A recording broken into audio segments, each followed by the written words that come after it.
Hello and welcome to another Macabre Mini mystery. I apologise that we're in my bedroom today, but there's some construction happening at my house, so it's a little bit noisier than usual, so I've come in here for a bit of solace. So you won't get your usual glitzy, dark, gothic glam set. Well, maybe this kind of is a bit dark, gothic glam, but instead we'll be doing the episode from here today, so I hope that's okay for you.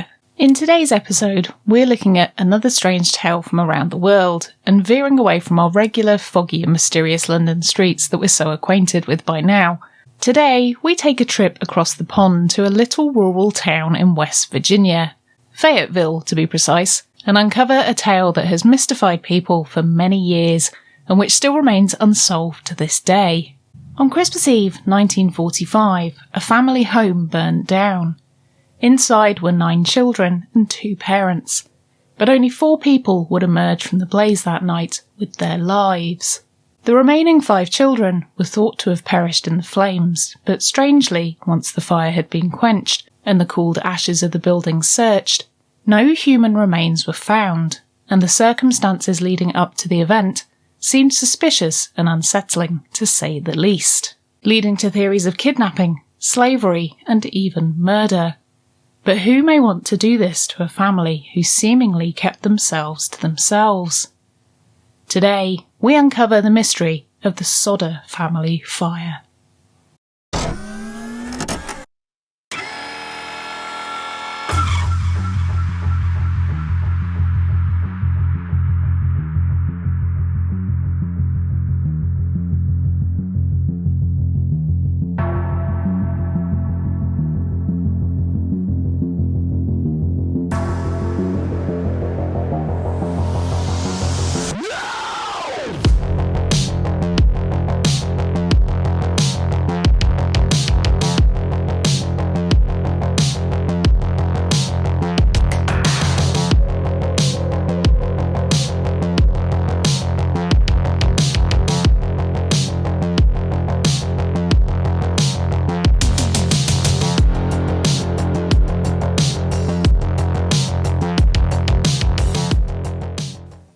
Thanks for tuning in to another episode of Macabre Mini Mysteries, and if you're new here then hi, I'm Nikki and welcome to my channel. Excuse me for the interruption, but I wondered if I could just do a little trade-off for a second in return for this free show. And if you're new here and you like spooky history, mysteries and all-round creepy stuff, then I'd love for you to join us as part of the Ghoul Gang and to hit that subscribe button on YouTube or if you're listening to the podcast. Also, I know I'm asking a lot here, but if you have a moment to give the video a thumbs up, leave a comment, even if that's just an emoji, or leave a review on the podcast just by tapping the star rating, it really helps my channel. And in return, it helps you out too, as you'll get recommended more things like this in the future.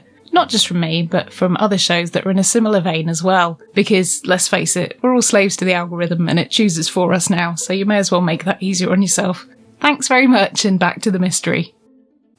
In 1952, on Route 60, a billboard appeared which bared the faces of 5 children. Alongside these named portraits, it read, "What was their fate? Kidnapped, murdered, or are they still alive?" A $5,000 reward is offered by George Sodder for information leading to the recovery of, say, 1 or all 5 of his missing children. This billboard stood for 37 years, and to this day, the questions posed upon it still remain unanswered. On Christmas Eve, a devastating event took place, which would rob the Sodder family of 5 children, and leave the family in turmoil for the rest of their lives. On the surface, the incident seemed to be an open and shut case, a house fire. But the strange circumstances which happened before and subsequently after the incident led many to think that things may not be all they seemed. George Sodder moved to America from his native Sardinia in Italy in 1908 at the age of just 13. He didn't travel alone, his brother also came with him, but not long after, he returned back to Sardinia, leaving George alone.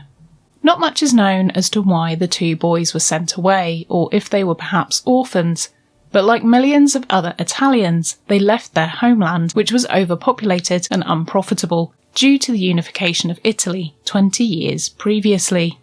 In the diaspora, millions of young Italians made their way to America in search of better jobs and better opportunities for their subsequent future offspring. breaking free from the restraints of the rural landscape they'd come to know, wanting to become modernised as part of the Industrial Revolution, which was happening in America. After first arriving in New York, George then made his way to Pennsylvania, about 200 miles away, and got himself a job working on the railroad. Over the years, George went from strength to strength in America. He worked manual labour jobs, but climbed the ladder and saved his money. He found himself a nice fellow Italian immigrant girl, Jenny Cipriani, and started his own truck business hauling coal, where he made a decent, comfortable amount of money. He married 20-year-old Jenny, and the pair moved to Fayetteville in 1923, and soon after they had their first child, John, in August of that year. Life was comfortable, but pretty unremarkable for the couple, and without much else to do in a quiet town, they began reproducing, and didn't stop until they reached a whopping 10 children. All spaced equally about 2 to 3 years apart from each other, Jenny spent the majority of her 20s and 30s pregnant, with her last child, Sylvia, being born in 1943 when she was 40 years old.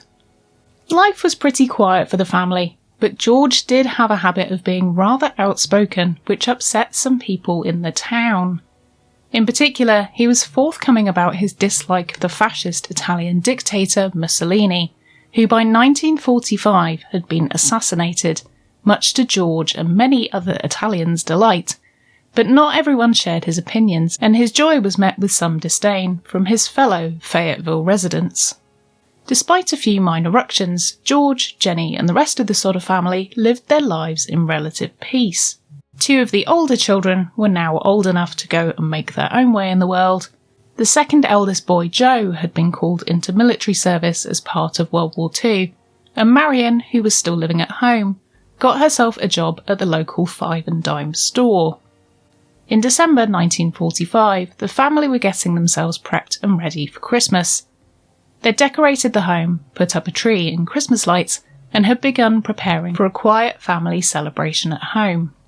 Marion, with her new job, was excited to be able to buy presents for her younger siblings for the first time that year, and as such, on Christmas Eve, she asked her mother Jenny if she could keep the younger kids up so they could open the presents together and play with them before bed. Jenny said they could, as long as they helped with some chores before bedtime. The 2 eldest boys, John and George Jr., had been working on the farm all day with their father, so by 10 p.m. they were already in bed upstairs. This left 2 boys and the 3 girls, plus Marion, in the living room, and Jenny took 2-year-old Sylvia to bed with her. Are you still with me here? I'm well aware this is like the setup to an unsolvable maths problem. At 12:30, Jenny woke up to the phone ringing, and when no one else answered it, she dragged herself out of bed to pick it up. The female voice on the other end asked for someone Jenny didn't know, and she confirmed that the caller had the wrong number before hanging up. But before she did, the woman on the other end began laughing in a strange way. As she hung up the phone, she noticed that the lights were still on in the living room, and the curtains were wide open, despite Jenny having told the kids to do these things before bed. Marion had fallen asleep on the sofa, and instead of waking her up and breaking her sleep, Jenny left her where she was, turned out the lights, and drew the curtains. She did a cursory check of the front door and found it to be unlocked, which was unusual, as the children always did this before going to bed. She locked the door and headed back up to bed, assuming that the children had all gone back to their attic room where they slept. Just as Jenny had settled into her sleep for the second time, she was woken up again by the sound of a loud thud on the roof above her bedroom. When she didn't hear anything else for a little while, she ignored the noise and fell back to sleep. Just 30 minutes later, she woke up to the smell of smoke and quickly came to her senses, realising that something wasn't right. She sprung from her bed and went to investigate, finding that George's office was ablaze.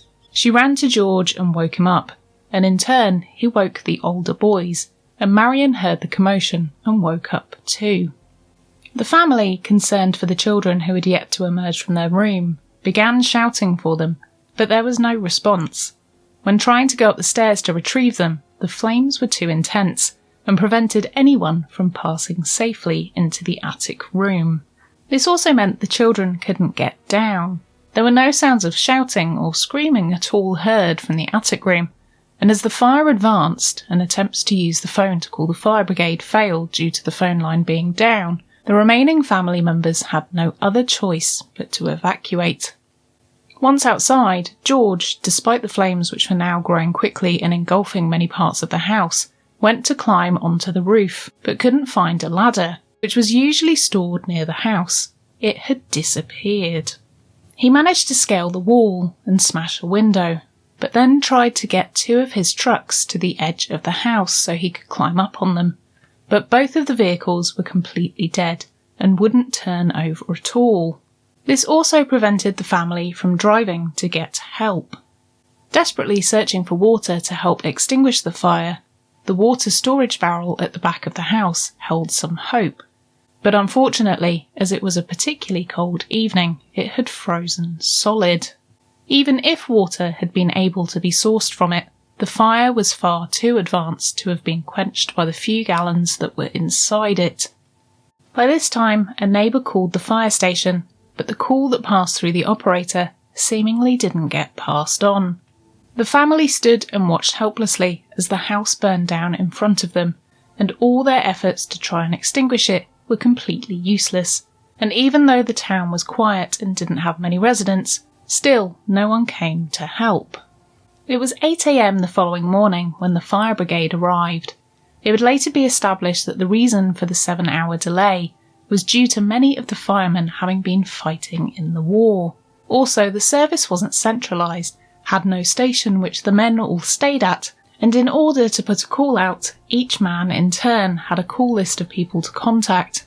If this failed at one of the hurdles, this meant that the word didn't get out, and as such the calls didn't go through, or due to it being Christmas Eve were ignored in favour of spending time with family.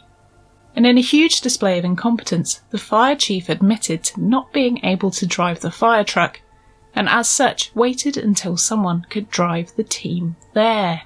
When the fire chief did arrive, all 2.5 miles away from the fire station, the next day, he ordered a search be carried out of the smouldering ashes to look for any remains of the now presumed dead children. For human remains to have been burned up entirely, the fire would need to have burned at an incredibly hot temperature. Many years later, trials made by Jenny, burning animal carcasses, always left bones behind. After just 4 days, George couldn't take the anguish of the burnt-out home staring at him any longer, incessantly taunting him with the reminder of his lost children. And despite the fire marshal telling him the site would be fully investigated after Christmas, he flattened the charred building and turned it into a memorial garden in their memory. As time passed, the Sodder family couldn't get past the lack of human remains found in the ashes, and began to theorise that their children had not actually burned to death in the fire, but something else had happened to them. After all, the search of the rubble found many things still intact, which were far more likely to have burned up than human bone, such as appliances and other untouched items. In Jenny's relentless quest for the truth, she later asked a local crematorium about the possibility of the bones being burned in the fire, and they confirmed that the bones wouldn't have likely burned up unless the house fire reached over 2,000 degrees Fahrenheit. That's 1,093 Celsius for all my listeners and viewers who aren't American. When she dug a little further, she discovered that most house fires don't burn hotter than 1,100 Fahrenheit, which is around 595 Celsius, so nowhere near hot enough to destroy the bones. To begin with the investigations, they looked into the night of the fire itself, and later found out that the phone line which had been working when Jenny picked up the mysterious call from the laughing woman had later been cut, meaning the phone didn't work for that reason and not because it had been burned through as they'd assumed. The neighbours also said that they saw a man going into the garage and taking things, which may have explained the missing ladder, which was later found still on the property but in a different place than it was usually stored. But they didn't think to alert the Sodders at the time. Another person said they saw someone with a block and tackle, an instrument used to assist with the removal of car engines, which may have been something which the person was using to tamper with the vehicles, which was why they didn't start. Beginning to cast their minds back to any strange occurrences in the lead up to the fire, George remembered that there had been a few visits made to the house which somehow eerily predicted the fire. An insurance salesman came to their door a few months before the fire and tried to sell George insurance on the doorstep. However, not in need of a policy, he politely told the man he didn't require his services, and strangely he erupted and told George, and I'm paraphrasing here, but you'll get the gist, his house was going to go up in smoke and his children would be destroyed, making him pay for his words against Mussolini. Pretty damning evidence as to what may have happened. Another questionable occurrence was that a car had been spotted by the younger children on their walk home from school in the lead up to Christmas Eve, and they said they thought they were being watched. In the same month the insurance man came knocking, a jobbing tradesman also came to the house in search of work from George's haulage firm. When the two were chatting at the back of the home, he pointed to a fuse box and said he ought to get it looked at, as it looked like it would cause a fire one day.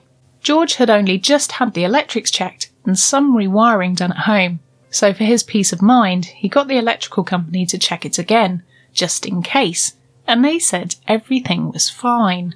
Over the subsequent years, George and Jenny followed many leads which led to dead ends, but they always believed that their children hadn't died that night, instead believing they'd been kidnapped by the mafia. If this was the case though, the Sodders were never sent any ransom notes, nor asked for any money, and at that time the mafia were known for regularly using this tactic, so if that was the case, why didn't they do that with them? With most authorities believing that the children perished in the fire, they were unwilling to help the Sodders further with their investigations. When the FBI denied their help, George sought out the help of a private investigator, who went by the name of C.C. Tinsley. Interestingly, he discovered two important things about the case. Number 1. The fire chief had confided to a local priest that he had found remains in the ashes and rubble, in particular a human heart. But in order to protect the family from the grief, he buried them and didn't tell them. Number 2. At the coroner's inquest where the death of the children was confirmed as a result of the house fire, one of the jury members was Rossa Long. Rossa Long of Rossa Long Insurance Incorporated.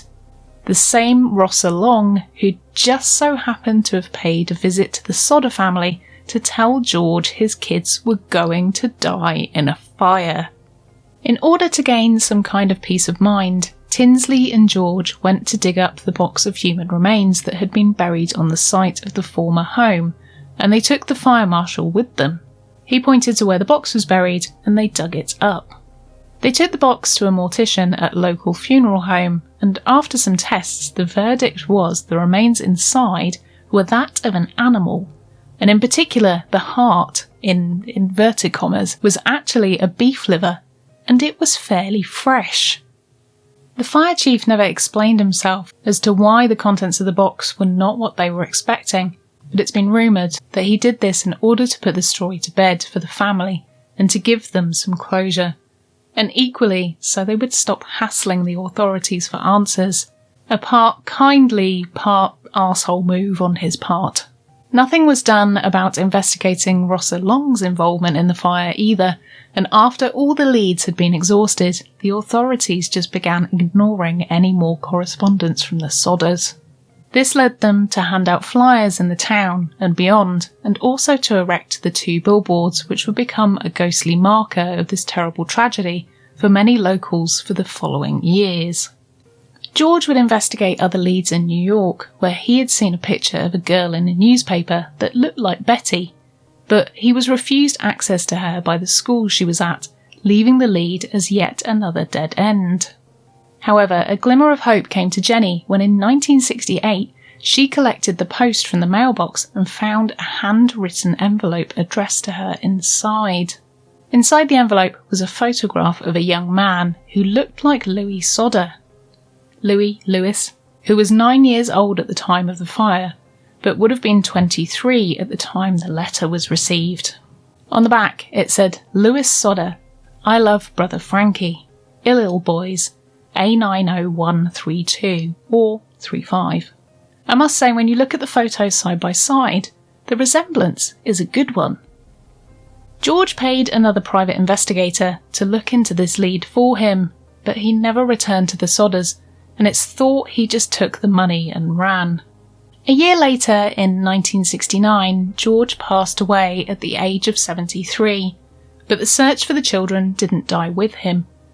Jenny also continued with her investigations up until her death in 1989, and even after that, the surviving children continued on with the case, but no further breakthroughs have ever been found, and the mystery still abounds as to what really happened that night. The youngest of the Sodder children is, from what I can ascertain, still alive at the age of 89, and she's been quoted as saying she never believed her siblings died in the fire on that night either. The story of the Sodders is filled with mystery, inconclusions, and perhaps most tragically, a cloud that has hung over the Sodder family for the whole of their lives, leaving almost each and every one of them to have died, not knowing the real truth about what happened that evening. Experts theorise that due to the fire's longevity and the fact that no attempts were made to extinguish it at all, it could have burned much hotter than a normal house fire, which may explain the reason behind no bones being found. The fire chief also admitted that the site was never properly searched, and as a result of the ruins being bulldozed, this may have buried some remains much deeper, meaning they were never found. However, the photo of Lewis and other hundreds of sightings reported of the children over the years do also pave the way for theories that perhaps the children didn't die in the fire that night. Whatever happened, it's safe to say it's a macabre mini mystery.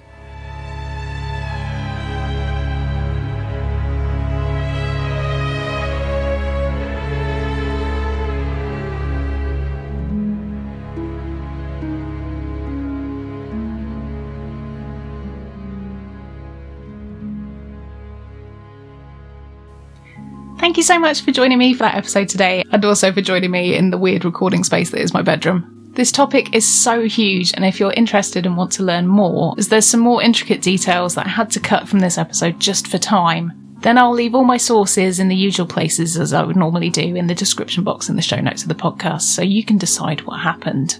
I'd love to know your thoughts about this case too, so do please let me know in the comments of the YouTube video or on my social media if you're listening to the podcast.